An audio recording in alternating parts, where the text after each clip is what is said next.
In the headlines, North Korea's young leader Kim Jong-un is re-elected as the regime's head as the rubber stamp parliament opens a session that is expected to endorse personnel reshuffles. In the wake of the eye-opening discoveries of 3 suspected North Korean drones, South Korea is pushing to buy about 10 low-altitude radars from Israel to better counter security threats. Plus, diplomatic efforts to de-escalate the situation in Ukraine are underway. The U.S., the EU, Russia, and Ukraine will hold ministerial talks for the first time next week. These stories and more next on Primetime News.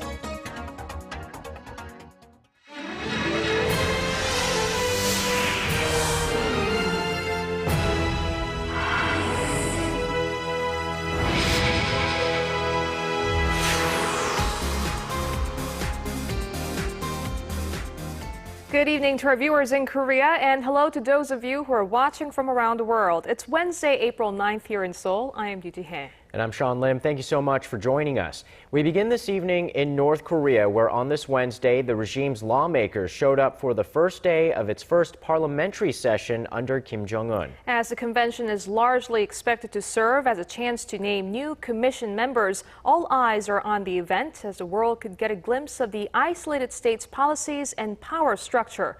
Arirang News' Hwang Sung-hee reports. North Korea's 13th Spring People's Assembly session got underway in Pyongyang on Wednesday. It marks the first session of the rubber stamp parliament elected under Kim Jong-un's leadership. As widely expected, the young Kim was represented as the chairman of the powerful National Defense Commission, according to the state-run Korean Central News Agency. Other agenda items at the meeting include appointing officials for government posts and deliberating on this year's budget plan. The first session of the country's highest legislative body is an occasion to find out who's in and who's out of North Korea's ruling circle. And speculation is that a major reshuffle could be in the works. Sources say Prime Minister Park Bong-ju, the country's economic policymaker, could be sacked to take responsibility for failed economic reform plans.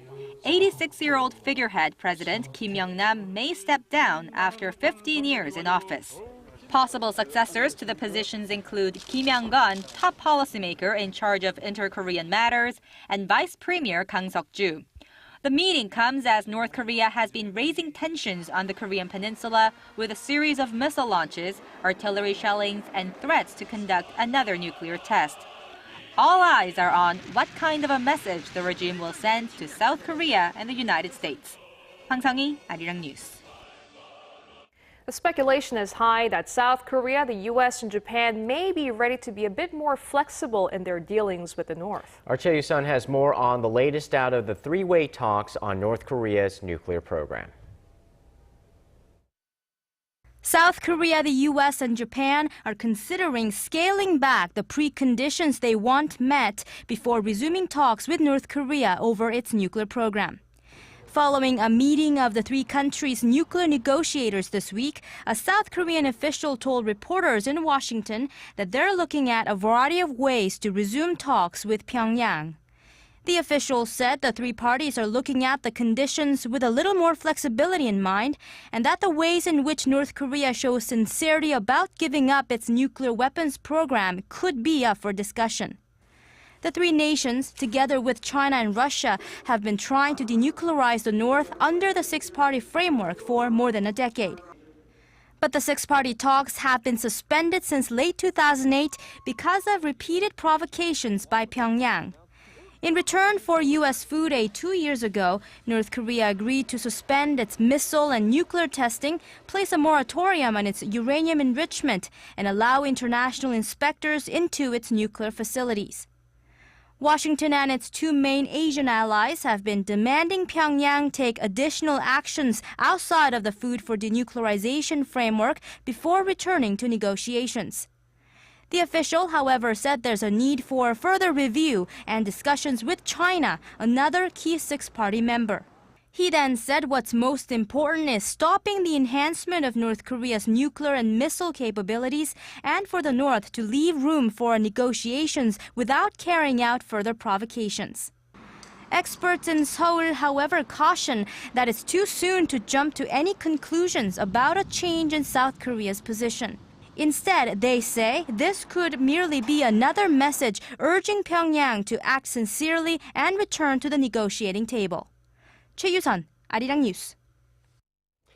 South Korea is wasting little time bolstering its air surveillance system after discovering 3 probable North Korean drones on its territory in recent weeks. Seoul wants to buy some seriously advanced radar systems from Israel that could help detect any unwanted visitors in the sky. Hwang Ji-hye reports. The discoveries of 3 suspected North Korean drones in less than a month on South Korean soil has prompted Seoul to take action. The government said Wednesday that it would be adopting Israel's tactical air surveillance radar system. A government source said an emergency budget of around $19 million will be drawn up to purchase 10 low-altitude RPS-42 radars and other surveillance equipment this year. They will be deployed at key government facilities, including the presidential office and on the West Coast next year.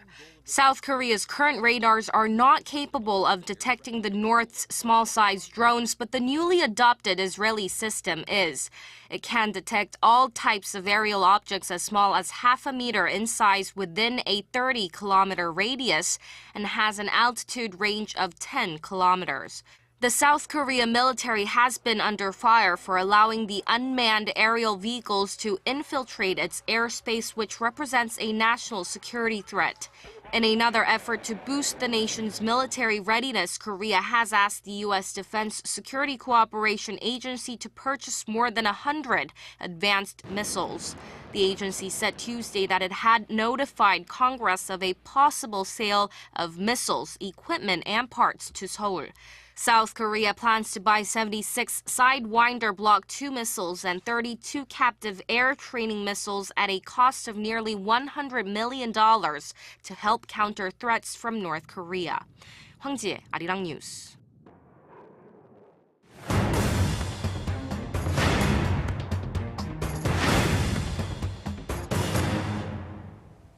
The South Korean won reached its strongest level in 6 years against the U.S. dollar today, and that has exporters worried. But what about the fears sparked about a year and a half ago when Japan said it would weaken its currency? Did those worries pan out? To dissect a recent report that says Korea needlessly spends sleepless nights worrying over the yen, joining us now is Oh Jung-gun, president of Asia Finance Society. Now, welcome to the program. Thank you for inviting me here. Right, the recent IMF paper, which we have it in front of you, argues that South Korea no longer needs to worry about Japan's yen depreciation. Now, what seems to be the basis of that assertion, and do you agree? Well, I think, in fact, I was very surprised to hear about that. So I have read this original paper. This IMF paper is not official IMF opinion, but IMF STEP's working paper. But I think this paper argues 2 points. One is the impact of Japanese yen on Korean export is declined by 1/2 during the next 10 years compared with 10 years before. But still, impact on the Korean export compared with the other countries still higher. This is the main finding of paper. But this paper, very unfortunately, interpreted quite strongly, even some differently. This paper headline said Korea need not worry about that, but this is actually slightly, not slightly, different from the finding of the papers. So you're saying the Wall Street Journal article has interpreted the IMF working paper too strongly. Yeah. So part of the Wall Street Journal report did say that Korea and Japan are diverging in their product categories so that there are fewer overlapping areas of competition. Do you think that was also overemphasized? As this paper pointed out, just in some products such as mobile point, mobile semiconductor over the system semiconductor. But overall, still we have competing areas. Now, IMF also said that overseas production protects Korean firms from currency swings. Does this only apply to major industries like smartphones and autos? That's true, because now Korean manufacturers are producing their product overseas, even in some parts more than 70%. Still, we have some. Also, their product is competing with the Japanese one in global market. So during last 2 years, Japanese yen has been depreciated too much, so they can sell much cheaper in global market. So still, even Korean manufacturers are producing overseas. Still, their price competitiveness is, I think, had some damage. With the yen's descent, doesn't that mean it's cheaper, though, for Korean companies to import Japanese supplies and parts to make their goods? How does that get factored in? Yeah, that is true. But still, we have a lot of part and intermediate goods from Japan. But recently, during last year, since last year, ratio of import of part and intermediate goods from China is much higher, becoming much higher than import from Japan. The report also seems to argue that due to complex integrations of economy, the currency depreciations these days don't bring the dramatic benefits as they did before. Well, I think actually why many Korean economists and government officials are worried about this situation. This impact will appear with some time lag, 6 months later or 1 year later, because of we have time lag between change in exchange rate and the export. Korean export will decline. Since the last third quarter, Korean export companies' profit began to decline. Therefore, Korean stock price has not increased. All right, Mr. Oh Jung-gun, President of the Asia Finance Society, thank you very much for joining us this evening. Welcome. If everything goes according to plan, Korea will have a leaner fighting. Your gateway to the day's biggest stories in Korea and around the world. Breaking news, the hottest interviews, and a whole lot more. Join Arirang's Sean Lim and Yoo Ji-hye from the heart of Seoul. Primetime News, weeknights, live at 10 on Arirang TV. Next general elections. Korea's March job figures are out, and the employment market seems to be picking up steam. Statistics Korea said Wednesday that the jobless rate in the nation dropped last month to 3.9% from the 4.5% recorded in February. The total number of employed people in Korea stood at over 25 million, which is an increase of 650,000 from the same month last year. The agency attributed the rise to a steady economic recovery after a long-term slump. Job creation did, however, slow from the previous month's 835,000 gain. That was the largest on-year job growth since March 2002. Savvy online shoppers here in Korea are increasingly clicking on shopping sites abroad to find the best deals and to sidestep retail monopolies that have kept prices high in the nation. The government is in favor of creating a freer market by streamlining the customs process for international online purchases and creating more transparency. Our Song Ji-sun has the details. Import prices of these products are around $10. But the very same product on the shelf of a department store carries a price tag 4 times higher.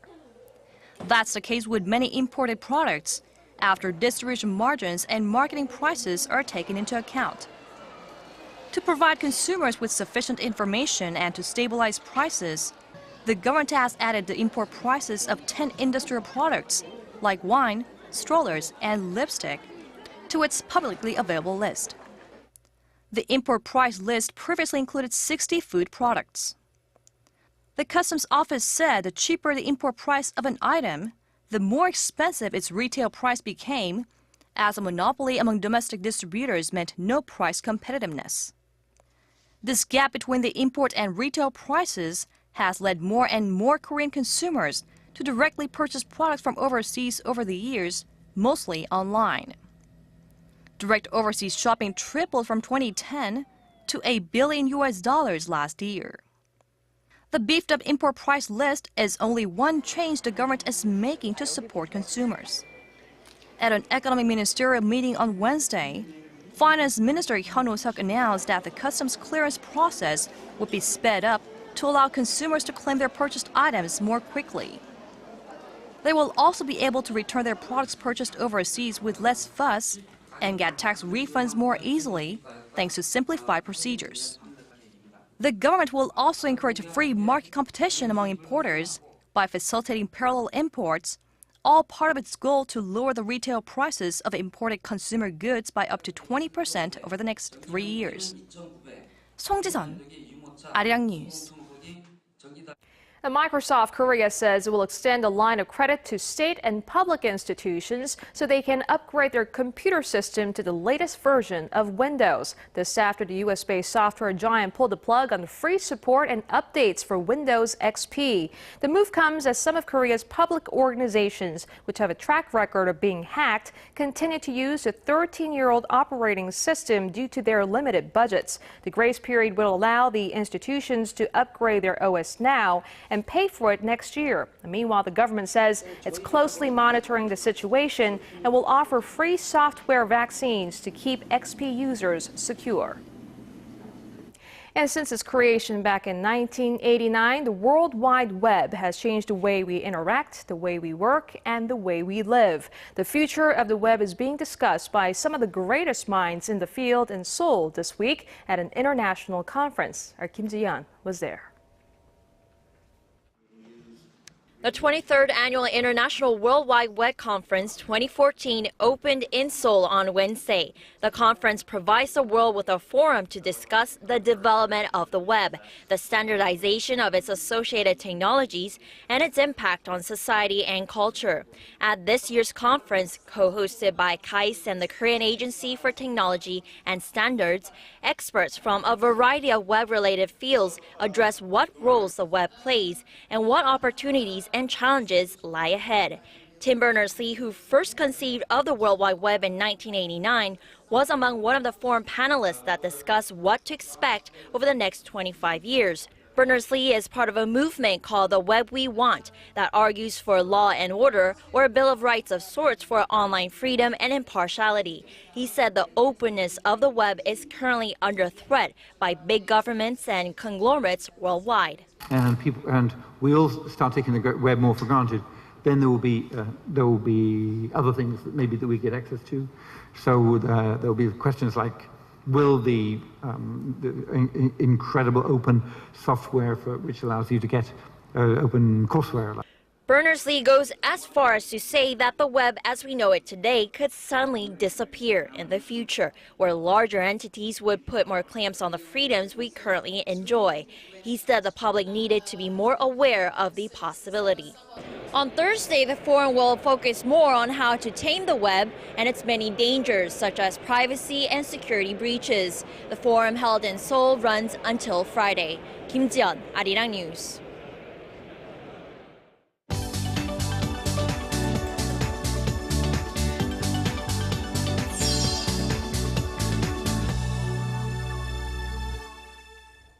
Some tragic news out of the Philippines. A South Korean student who went missing last month has been found dead. The Korea's Foreign Ministry says the female college student in her mid-20s was kidnapped in Manila on March 3rd while on her way to meet a friend. Her body was found this week, badly decomposed. The authorities have arrested one of her alleged abductors, but they believe at least 3 others remain at large. A total of 4 Korean nationals have been killed this year alone in the Philippines.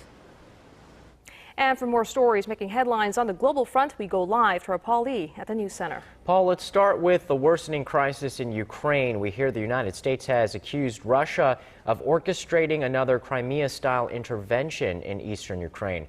How far has the civil unrest escalated there?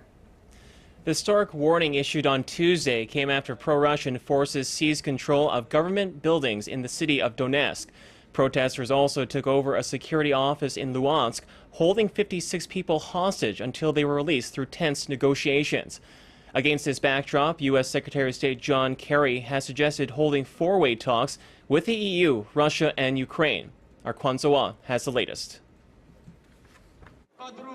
With no immediate end to the Ukraine crisis in sight, senior officials from the EU, the US, Russia and Ukraine will try to find common ground in four-way talks next week, likely in Europe. It will represent the first such meeting since the crisis began. The talks were suggested by U.S. Secretary of State John Kerry as he accused Russian forces of stirring up separatist turmoil in the eastern part of Ukraine. He told Moscow to back down or face tougher new sanctions that would target Russia's banking, energy, mining and arms sectors. NATO Secretary General Anders Fogh Rasmussen warned Russia too, saying a further intervention in Ukraine would be a, quote, historic mistake, and that it would lead to a further international isolation for Russia. The crisis worsened over the weekend when pro-Russian activists seized regional government buildings in 3 eastern Ukrainian cities. On Tuesday, Ukraine's Interior Ministry said it had detained some 70 people during an anti-terrorist operation in Kharkiv, but that protesters are still in control of a state security building in Luhansk. Protesters occupying a government building in Donetsk have declared a People's Republic of Donetsk and are planning a referendum to join the Russian Republic by May 11th. It's a potential powder keg, as the polarization of pro-Russians and pro-Ukrainians in the 3 cities is greater than it was in Crimea, which Russia annexed a month ago. Kwon So-ah, Arirang News. Turning now to some welcome news on the search for that missing Malaysian airliner. Officials say the 2 fresh underwater pings detected Tuesday are consistent with the plane's black box data recorder. This new lead has injected fresh confidence into what has become an increasingly frustrating and costly search mission. I believe we are searching in the right area, but we need to visually identify aircraft wreckage before we can confirm with certainty that this is the final resting place of MH370. Search teams are racing against time as the batteries in the locator beacons have already reached their 30-day life expectancy. The black box may also provide crucial clues as to why and how Flight 370 vanished on March 8th while carrying 239 people. And switching gears now to a massive vehicle recall issued Wednesday by the Toyota Motor Company. At nearly 6.4 million cars, it's the second largest recall in the Japanese auto giant's history.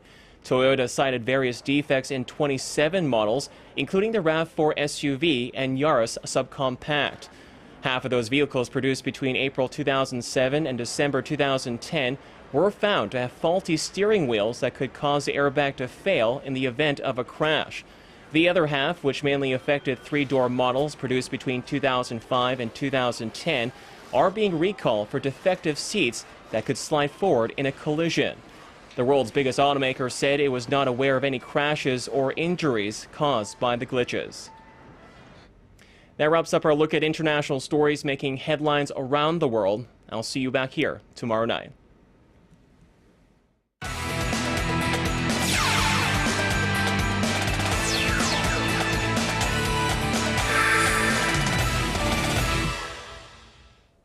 Hello and welcome to Primetime Sports. I'm Stephen Chen. Now, when you think of the best figure skaters in history, Sonia Henny, Katarina Witt, and maybe Michelle Kwan come to mind. But if you look up skating in the French dictionary Larousse, you'll see Kim Jong-un. Quite literally, a picture of Kim gracefully gliding across the ice is prominently displayed under the word patinage, or skating in French.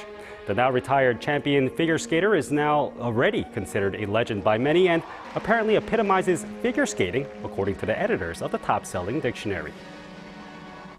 And for the Brazil World Cup, FIFA has released the official song for the tournament, opening on June 12th. We Are One, Ole Ola, sung by Pitbull and featuring singer-actor Jennifer Lopez and Brazilian pop artist Claudia Leite, has already amassed more than 2 million views online. Now it's Champions League action. The second bout of the quarterfinal second legs are kicking off a day after Real Madrid and Chelsea advanced to the next round. Now, first up, Atletico will seek to hold off a relentless Barcelona squad who needs to score at least once for a chance to break the 1-1 tie. Meanwhile, Bayern Munich will look to crack their 1-1 deadlock with Manchester United at home in Allianz Arena. And heading to the NBA hardcourt, Kevin Durant's prolific scoring streak has finally come to an end after more than 3 months. The OKC superstar snapped his 25-point-plus scoring streak at 41 games in his team's win over Sacramento. He had 23 points.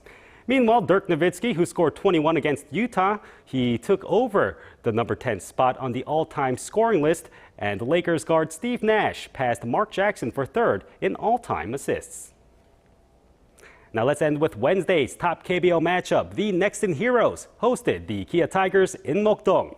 Now first inning, Nexen scores 5 as Itaekun and Kang Jung-ho homers.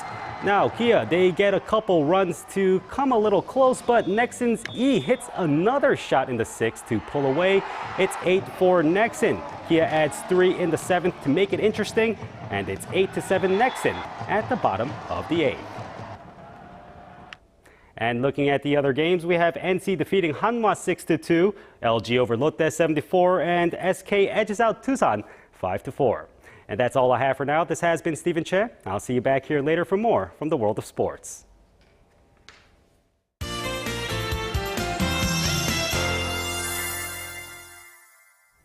Well, today was dusty in some regions, and more dust is forecast for tomorrow. For more, let's turn things over to our Kim Bo-kyung at the Weather Center. Bo-kyung. Good evening, guys. Fine dust levels are now back to normal. However, more is on its way from China, so those in Seoul and Gyeonggi-do province will get high levels from early tomorrow morning through afternoon. Well, as for this week's weather, the lovely spring weather will continue before nationwide showers are forecast over the weekend. As for now, dry weather conditions continue mostly in the southern regions. Humidity levels in Daegu have dipped to 21%, so make sure to drink sufficient amounts of water to stay hydrated. Taking a look at the current conditions, the nation will gradually be at the edge of a high pressure system from the West Sea, which is why we're seeing clouds move in. Tomorrow, you can expect more mild spring weather with daytime highs peaking from between 14 to 25 degrees. And those in Seoul and Gyeonggi-do province may get light passing sporadic sprinkles overnight. Taking a look at tomorrow's readings, Seoul and Daegu make it to the low 20s, while Gwangju jumps to 25. Other regions such as Jeju peaks at 19 degrees, while Dokdo and Mount Kumgang reach 11 and 8 degrees. That's all the updates for this hour, but I'll be back with more after midnight. Thanks, Bo-kyung. And that's our broadcast on this Wednesday night. I'm Yuji Hain, Seoul. And I'm Sean Lim. Thanks for watching. We'll see you soon.